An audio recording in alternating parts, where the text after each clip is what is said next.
They're sitting on a couch. It's usually just two characters or sometimes three characters. And they're always talking and sitting. Just sitting in a chair. The pacing sucks. There's no style to anything. It's so boring. From the concrete shores of Arlington, Texas, this is the Approximate Podcast with your hosts, Jamie French and Orion Quest.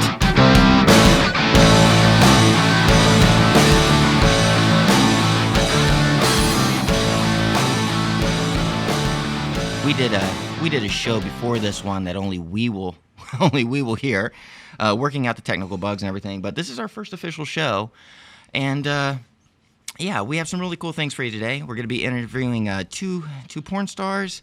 We're going to be talking about movies and music. But first things first, we're going to introduce you to the crew.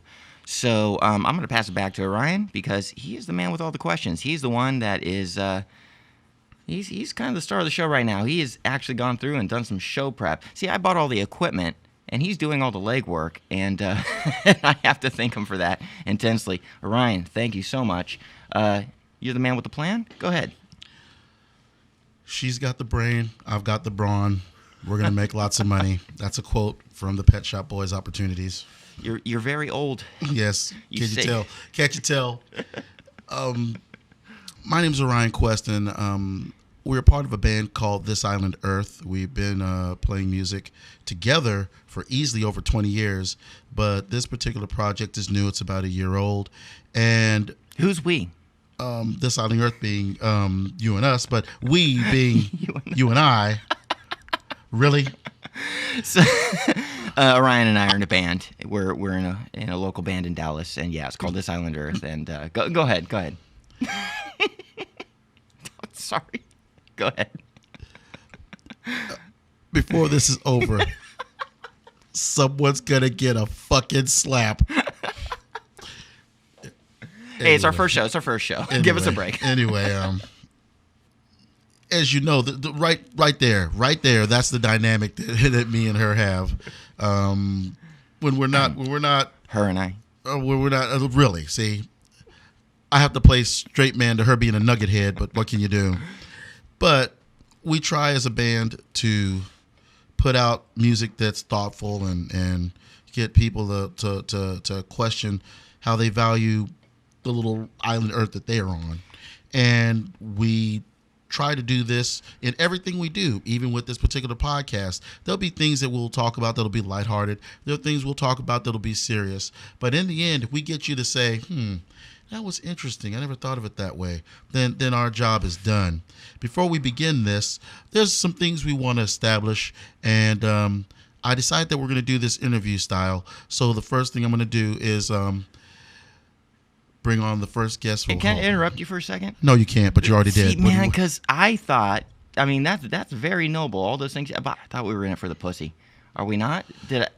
That's when I was younger. When I was younger, it was pussy, destruction of property. See, you know what any good rocker would do. I was mistaken. I thought we were here for the pussy and cash.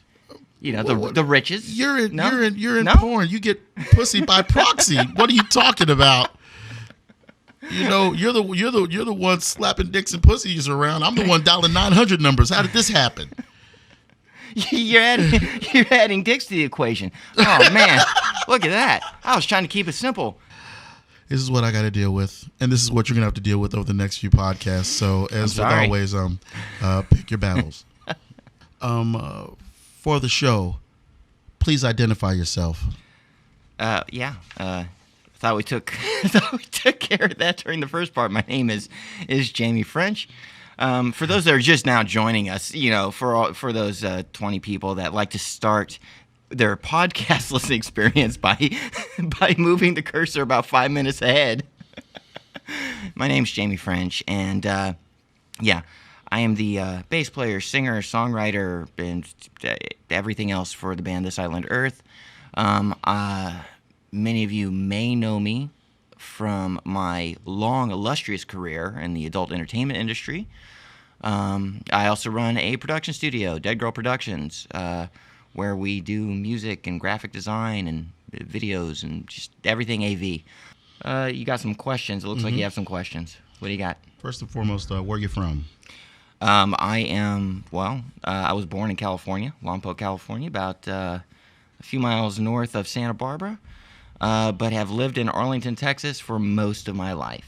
How long you been playing music? As of July 3rd, it will officially be 22 years. Jamming with you, I know that you play a lot of different instruments. Do you feel bass is your master instrument or your main instrument that you go through, or do you consider other instruments? Bass is the instrument I can make sing the best. That's where I started. That's where my hands are most comfortable. And when I play, that's where my best energy is put forward on the bass guitar. But I'm so familiar and comfortable with that instrument that it's second nature to me. It's an extension of my body, so I never think of it even in musical terms. It's just a thing that's a part of me. Where when the forefront of my head is paying attention to music, it's all about just the songwriting. Right. The songwriting is where I think and struggle. But as soon as the song is written, the bass just flows. That is where I'm most comfortable. When did you decide to become a musician? Oh, when I was 15 years old, I was in junior high, and I was a little metalhead, and I loved the idea of being in a band, but I had absolutely no idea how to approach it. But I met a kid who played guitar in junior high, and I went over to his house, a guy by the name of Rick Wood, and he actually had a guitar and could play some riffs, and it was the first time I'd actually seen it. I fell in love immediately with the idea of it, and so I lied to the kid. I told him that I played drums and that I'd like to be part of his band. And the only reason I said that is because my dad was a drummer, and I thought if I can just stall this guy for a couple weeks, I could talk my dad into buying me a drum set and just start jamming. I thought it'd be that easy, in my naivety. But I did. I asked my dad for a set of drums so I could try to impress this kid, and he said, "No, we live in an apartment, and you suck, and those things are expensive. And but on your 15th birthday, you can have a bass." I said, "A bass? Who fucking wants to play a bass? Give me a guitar." He says, "Well, you said your friend plays guitar." I said, "No, you can't play drum. Buy a bass." All right, I'll fucking. And so we went down to the music store on my 15th birthday, and I picked out a bass and immediately fell in love. The moment I got it back home to my bedroom and I started making any kind of noise whatsoever, I was hooked. And I remember I went to bed that night. This is a very, very clear memory for me. I went to bed that night on my birthday with my brand new bass, and I muttered to myself as I'm falling asleep in bed, holding my bass. I'm sleeping with the motherfucker. And I said to myself, this is what I'm going to do for the rest of my life. And it has not stopped. From that day, it has not stopped. Cool. I understand where you're coming from with that. I'm pretty much the same story with me and my dad. Yeah. Him teaching me how to play. I watched him play once and just saw how he was a technician up there playing jazz with these guys, just letting it loose. I was like, this is what I want to do. This is what I want to do. I just didn't know how at the time. And when I was younger, he started teaching me, and for a while I let it go. It wasn't until I heard a couple of bands that re-sparked my desire to play again. Speaking of sparking one's desire, what musicians influence you? Oh my goodness, that's a big. Okay, I'll try to keep it short and sweet. I would say I'm more influenced by songwriters than I am actual musicians. But if the question is about musicians, then I would have to say Ben Folds as a musician, as well as a songwriter. But when I think musician, I think Ben Folds. I think this could be a lot of piano players. I think Billy Joel. I think guys like Tom Waits. Specifically for the instrument that I play the best, which is bass, I'd say folks like just the classics, your Paul McCartneys, the dude from XTC, a little bit of Geddy Lee, exactly what you expect a bass player to say. But by and large, it's going to be folks like Ben Folds, guys like that, guys that are masters at the piano. Well, here comes a question I've been wanting to hear. I've been waiting for this a while. Just me being selfish, but you jam with me and Ty, as we like to refer to it, as this Island Earth. What do you think of this project versus your past work?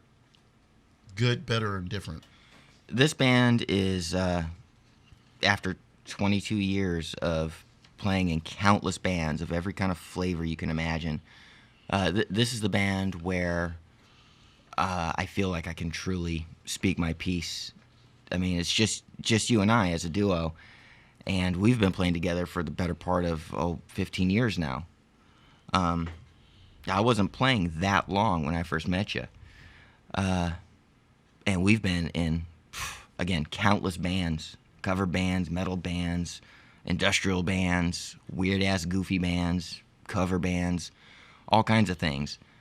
But this is the first time in all of that playing together where I feel like we really are in a position to be our truest selves and use the voices that we've culminated and sharpened and refined over all of our years playing as individuals. Mm-hmm. We can now bring our individual games to the table and be exactly like, I can't think of a band that could provide more freedom of expression and a stage for absolute honesty than the band we have. I just can't imagine it.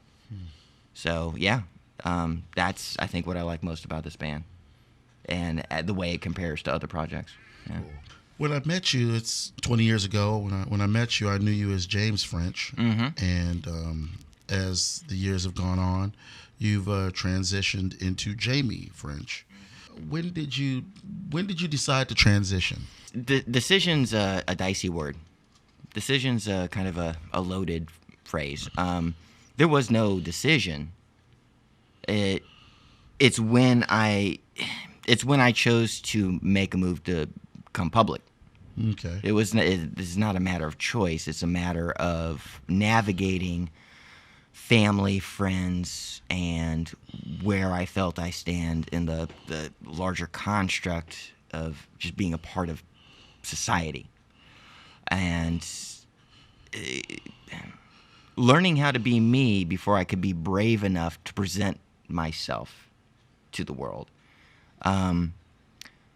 So yeah, it's I've always, to my family and friends, I've always been a kind of a weird, loose kid as far as my gender fluidity.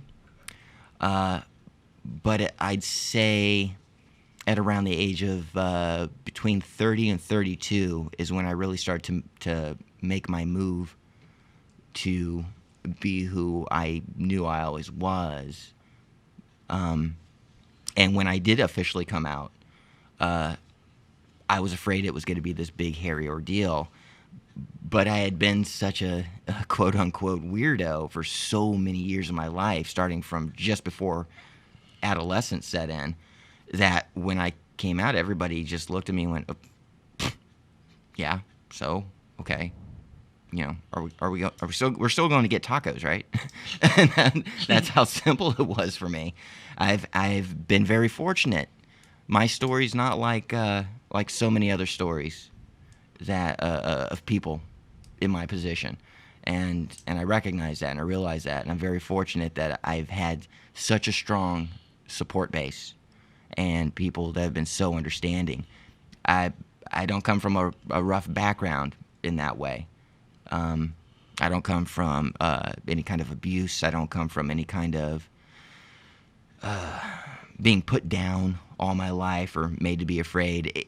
The only reason I came out as late as I did was completely because of my own,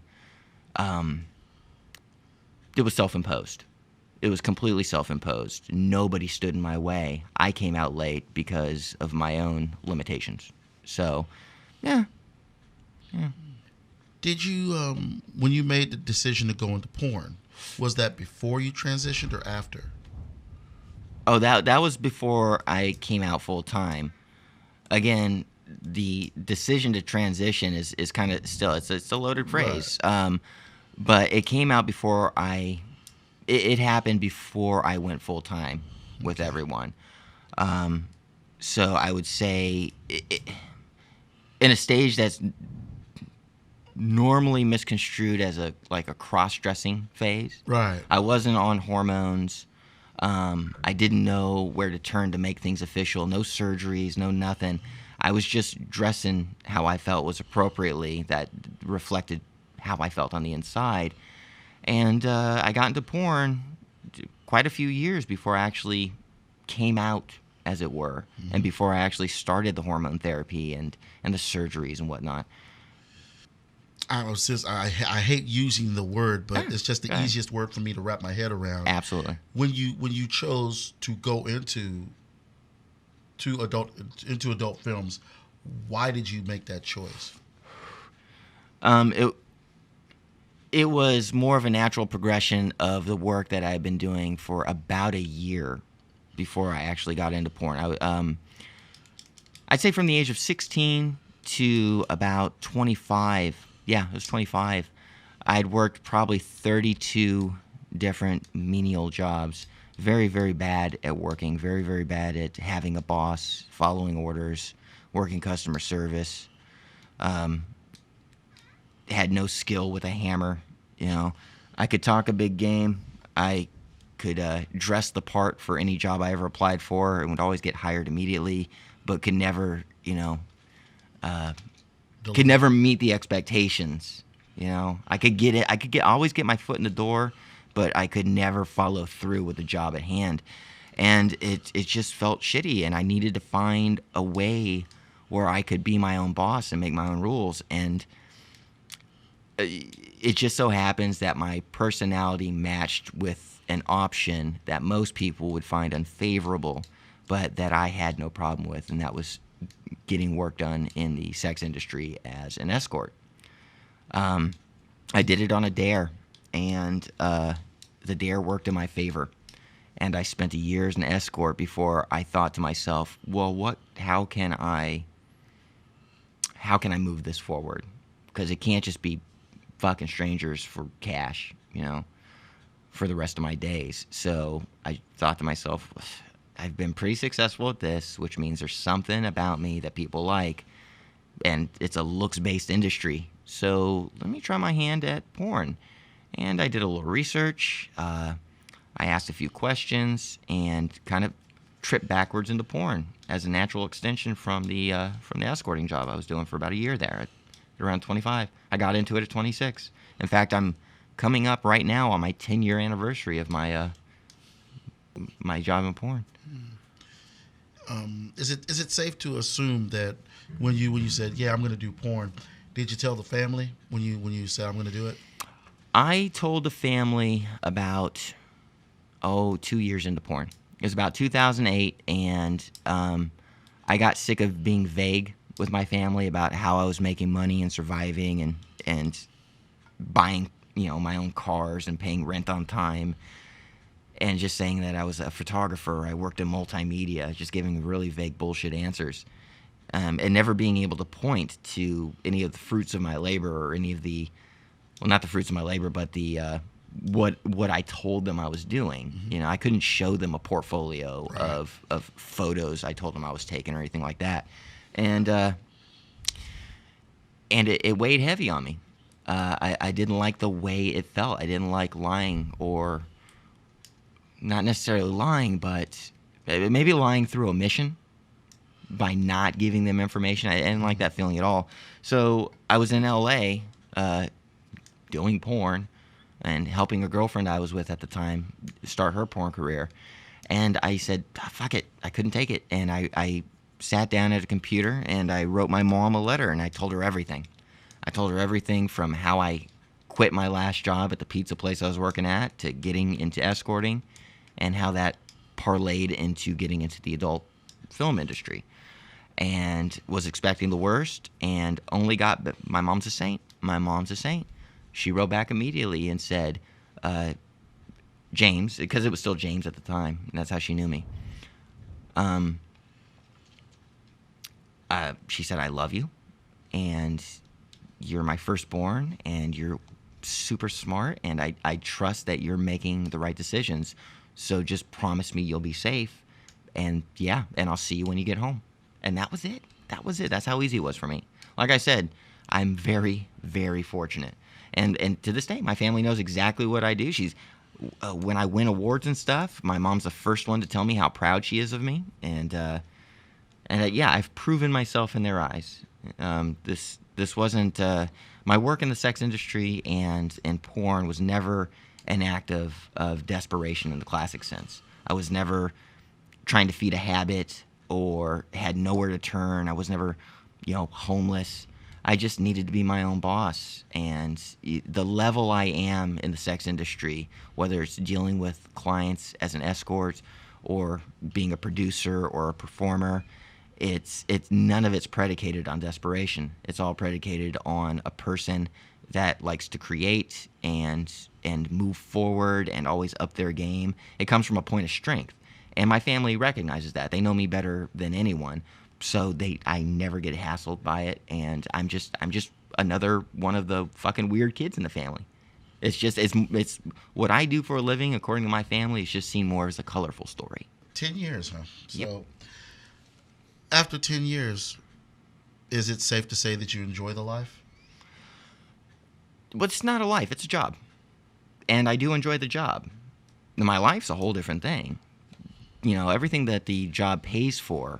I mean, the experiences are wonderful. They're great. I got stories that I could tell that I'd never be able to tell doing any other job. Adventures and experiences and relations that have come to pass that are just amazing and weird and wonderful, and happy and sad. And they run the whole gamut of what you want to have in your life. A big, full, colorful life. I just lost my train of thought. Re-say the question? Basically, it started out with, do you enjoy the life? But Okay, but, yeah. But do you enjoy the job? I enjoy my life, but I think more to your point, yes, I do enjoy the job. I do enjoy the job, and I enjoy all of its challenges, because it is a challenging job. When you stick with it, if it's not all about making a quick buck, it is a job like any other. And the only difference between this job and any job I've had before is I haven't quit this one because I get to be my own boss. Again, it comes from that place of power. And so it's very hard for me to let it go or to turn my back on it, because I always feel there's something more to be done. I said earlier that you're multi-talented as a musician, but your talents far exceed that. You do editing in the industry as well. What is the name of your business? Dead Girl Productions. And yes, when I'm not playing music, I say my other best talents, besides I have an innate talent for drawing, but I haven't really kept up with it.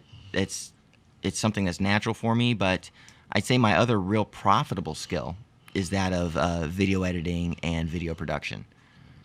Obviously, it's pretty good, because I see you've won a couple of awards for them.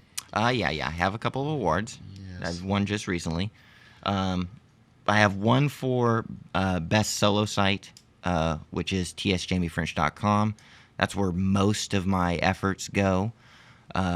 It's just a place where you can see all the things I do in porn. And the other award that I got was for Best Scene Producer from the Transgender Erotica Awards 2016. So it's a very recent award. Congratulations. And yeah, thank you. And it's just a reflection of the work I've put in to actually make things rather than, just be naked on camera. So it's actually the more important of the two awards to me. All right, I've got a trick question for you. Mm-hmm. This is one you probably heard on every job interview, but I still got to ask it. What do you see yourself doing in 5 years? That's okay. I thought it was going to be a different question. Okay.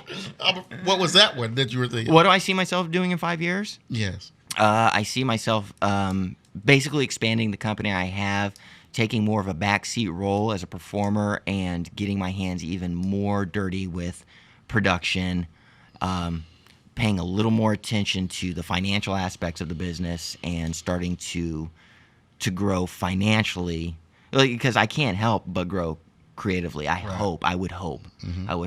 That's just in me. That's why I do this. I'm putting more of my attention into becoming a better business person. Great. Now it's blatant promo time. How can we contact you or Dead Girl Productions? Well,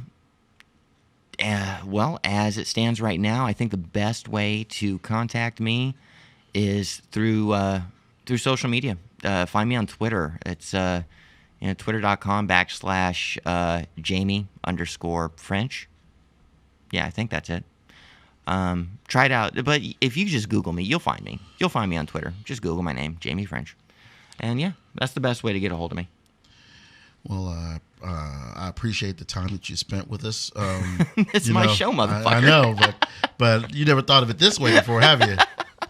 No, this is good. This is what the first show's all about. Yes, this is a chance for people to get to know you as a person just as much as a voice. Yeah. Anyway, it was an honor interviewing you, and thank you for letting me ask you these dumb questions. See, even though I'm recording this, there are a lot of people that may not look at the video. Orion's holding his hand out to me. Shake my hand. Yes. That's bad radio. That's too bad. It's good video for bad radio, so fuck off. Okay. So, I've said a bit about myself. I think since you are second in command, or, equal command. I don't even like that term. I don't like second in command. This is our show. I joke. I say I'm captain of the ship or whatever, but fuck me. Let's hear about who Orion Quest is. Well, I was born a poor white child. You were not. No. I have proof to the contrary. Jerk. No. We'll get around to your opportunity to ask questions and get to know me better. We're going to be doing more podcasts, and as we do, you'll get to learn more about me. Look at you creating this air of mystery, you motherfucker. Because I'm an international man. Not just that, but I'm an international black man of mystery. You have barely been out of Texas, dude. Who you? Okay, no, actually, no. He has a passport. He's used it, and he's been places. I'm trying to help you build your mystery. I'm trying to. You're not helping it's not helping at all. Okay, sorry. Let me think about it. No, but I do appreciate it, punk. At this time, welcome Kira Crash to our podcast. Howdy. As of course, so refreshing to hear a voice that isn't us. Yes. Now, of course, as always, although I just did it, fuck off. Please. Yes, sir. State your names for the fans at home. Well, it's me, Kira Crash, also known as Sativa sometimes, but predominantly Kira Crash. Where are you from? I am Philadelphia. Well, originally I'm from a small suburb outside of Philadelphia, but I've been living in Philadelphia since I was like 18. Were you born and raised? West Philadelphia, born and raised. No. On the plate. Oh, okay. What do you do, Miss Crash? I'm also in the adult entertainment industry. How old are you now? 22. Nice. Just a baby. Yes. I know. Back then, where did all the parsnips go? I can barely remember 22. I can barely remember. How old are you now, kid? I'm 24. I can barely remember Wednesday. Yeah. I'd like to kind of explore how we even know Kira. Actually, that's it. I'm glad you brought that up. Go ahead. Yeah, so Kira is a peer of mine. We both work in the same industry, and she's a starlet. She's a year in to this business, and she's making quite the name for herself. Very, very popular girl that is just like skyrocketing as part of the new vanguard of, what 2016 to 2000, however, is going to offer. She's going to be a big name, and has actually already kind of a big name right out the gate. For those that would like to see what she looks like, again, just look up Kira Crash, Google Kira Crash. You'll find pictures right away and see what we're talking about, and you'll see what all the hubbub is about.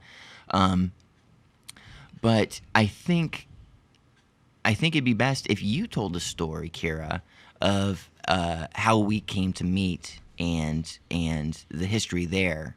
And tell us a bit about that. It's actually a pretty funny story how I came to meet Jamie. You know, I was just kind of on that. Well, I did shoot content a little while back, and then I kind of just never really went through doing any more content. This is the thing you did a year ago that you're talking about. Yeah, and I don't even really count it as, you know, some of my work. Like, it was pre-hormones and all that stuff. And I actually like to think of... Sounds familiar. Yeah, I actually like to think of, you know, this year as really my starting year. Huh. But I actually met Jamie through a website called FetLife. I saw Jamie's profile and I was like, oh God, like I've been a really, really big fan of Jamie's since I was in like high school and stuff. So I messaged, she had like written on her profile that she's, you know, interested in shooting people and that, you know, she's a scene producer and whatnot. So I immediately messaged her and I was like, oh, you know, I'm such a big fan. Like, you know, I would love to work with you sometime. And it was funny. I don't even think she believed me at first. I thought maybe she thought I was a catfish profile because she kept asking me like, oh, well, what other kind of accounts do you have? Like, do you have any other social media accounts? Wonderful for my ego. Keep going. Yeah. Oh, man. I'm getting hard. But you know, we just sort of clicked, you know, we were talking on and off, and at the time, you know, she was like, I'm not currently really shooting anything right now, but I will definitely let you know when I start shooting again. And not even like a month later, she gets right back to me and is like, hey, you know, how'd you like to come down to Texas and shoot a couple scenes for a couple different sites? And I immediately jumped right on it. I was like, I'd love to, you know, just name a date. Yeah, that's how we met, and I kid about the ego thing. I was very, very flattered because from where I sit, I'm just I don't see what other people see. I'm just a douchebag that's trying to pay rent. You know, I have no idea what I look like in other people's eyes. I'm just living day-to-day life.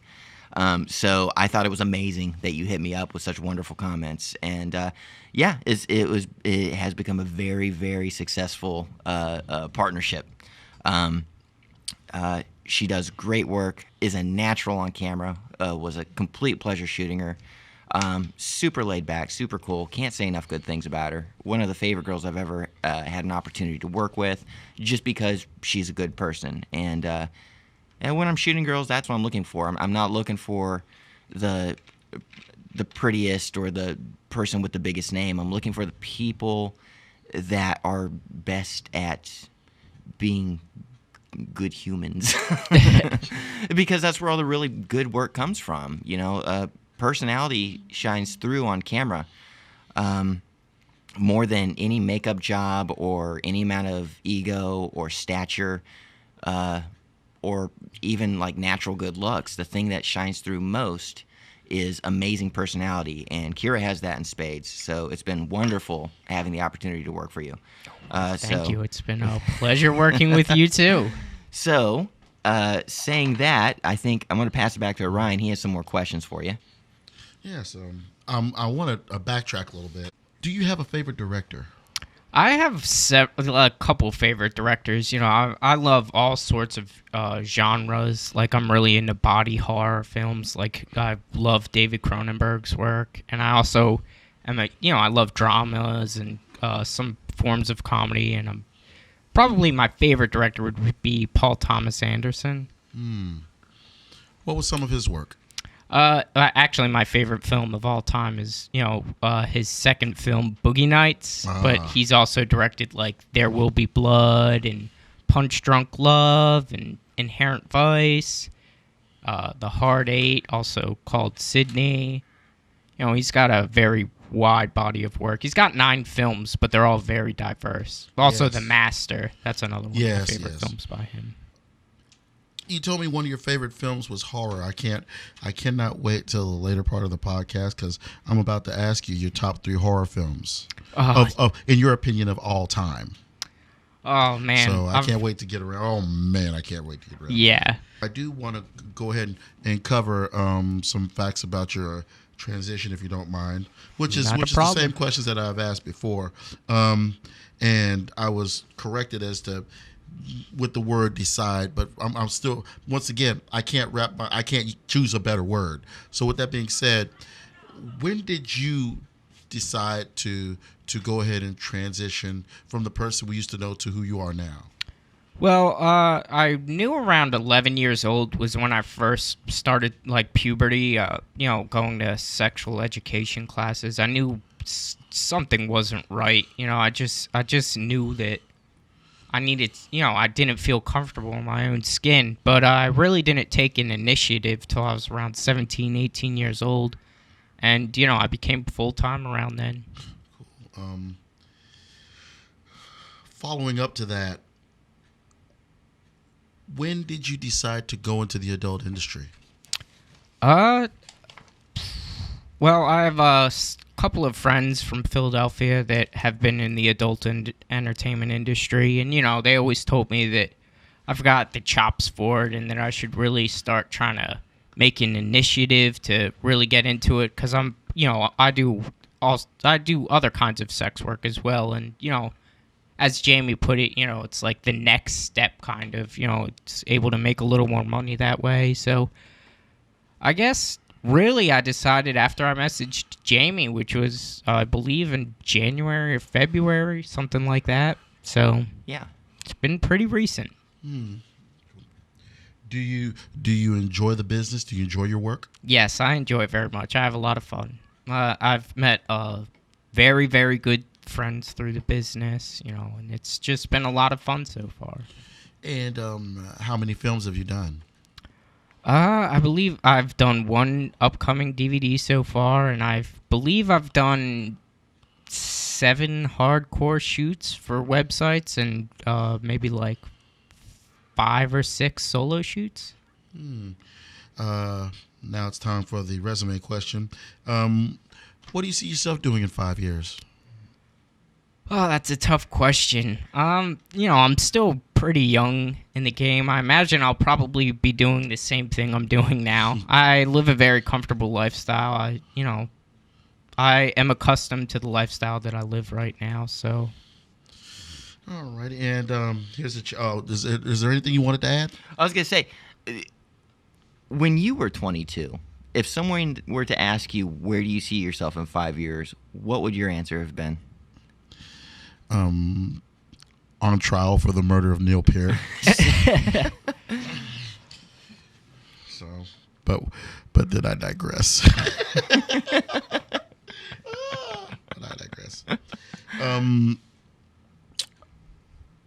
Here's I no matter who I talk to, no matter what guest I have, I always give them an opportunity to shamelessly plug or promo. So is there any way you can? I got to stop you right there. I have to stop you right there. Son of... This is our first show. Son of bitch. Every From time now on, I you will interview... This is your first interview, motherfucker. Hold on just a moment. Every time you've been first. So far, that's been technically every time, has it not? Okay. Shut the hell up. I don't count. Oh, you don't count. No. You don't count. Of course you count. Okay, so every time he interviews someone, Yes. go ahead. So far, when I have interviewed people, including Jamie, one, I give them an opportunity so fans and people can have a way of contacting you. Do you have any websites, semaphore, anything like that you want to? No, I don't. You want to share with people? Basically just my one social media account. I'm on Twitter at Savvy Sativa. Savvy Sativa, okay. Is that spelled with 2 V's or a K? That is spelled with 2 V's. Does that have a question mark in it or a dash? Nope, it's SAVVYSATIVA. Savvy Sativa. Nice. Savvy nice. Sativa. That sounds like a bad Bond name. I must just over here to Ivana Humpalot. That's Savvy Sativa. Pussy galore, Savvy Pussy Sativa. You two ladies must have met. Well, it's been a privilege to interview. I appreciate you coming out. Privileged to be here. I'll be hollering at you later when we get on to some more discussion, okay? Great. Thanks a lot.